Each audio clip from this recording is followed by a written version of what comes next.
Hello friends, welcome to அன்பு collections. இந்த வாரத்துக்கு தேவையான காய்கறிகள் நான் வாங்கிட்டேங்க. வாங்க என்னென்ன காய்கறி வாங்கியிருக்கேன், என்னென்ன ரேட்டு அப்படின்றத பார்க்கலாம். மற்றத டைமோட கம்பேர் பண்ணும்போது இந்த வாரம் கொஞ்சம் காய்கறி எல்லாம் கொஞ்சம் பரவாயில்ல, ரேட்டு கம்மியாக தான் இருந்துச்சு. வாங்க பார்க்கலாம். இந்த கொத்தமல்லி, கருவேப்பிலை, புதினா 10 ரூபாங்க. ஆனால் ரொம்ப ஃப்ரெஷ்ஷாலாம் இல்லை, கொஞ்சம் வதங்கின மாதிரி தான் இருந்துச்சு. நான் கொத்தமல்லி நிறையாவே கொடுத்தாங்க சேர்த்து. இந்த மீல் மேக்கர் வந்துட்டு 20 ரூபா ஒரு பாக்கெட்டு. இந்த மாங்காய் வந்து 10 ரூபாங்க. மாங்காய் சீசன் வந்துருச்சு, அதனால் மாங்காய் ரொம்ப கம்மியாக கிடைக்குது. இந்த பூசணிக்காய் வந்து 20 ரூபா, நல்ல பழமாக இருந்துச்சு. அப்புறம் இந்த பீன்ஸ் வந்து 10 ரூபாங்க, தட்டில் வச்சுருந்தாங்க. இது 1/2 கிலோ முள்ளங்கி 20 ரூபா, 1/2 கிலோ கேரட் 20 ரூபாங்க. கேரட் நல்லா ஃப்ரெஷ்ஷாகவே இருந்துச்சு.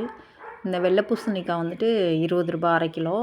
இந்த முட்டைக்கோஸ் வந்துட்டு 20 ரூபா, 1 கிலோ 1/2 கிலோ இருந்துச்சு இந்த முட்டைக்கோஸ் வந்துட்டு. அப்புறம் இந்த பாலக்கீரை ஒரு கட்டு வந்து 10 ரூபாங்க. இப்போ இந்த நேந்திரம் பழம் வந்துட்டு ஒரு பழம் 10 ரூபா சொன்னாங்க. நான் 50 ரூபாய்க்கு கேட்டேன், 7 பழம் கொடுத்தாங்க. தோல் தான் கருப்பாக இருந்துச்சு, பட் பழம் ரொம்ப டேஸ்ட்டாக இருந்துச்சு. சின்ன வெங்காயம் வந்து 2 கிலோ 50 ரூபா சொன்னாங்க. நான் 40 ரூபான்னு கேட்டு வாங்கினேன்.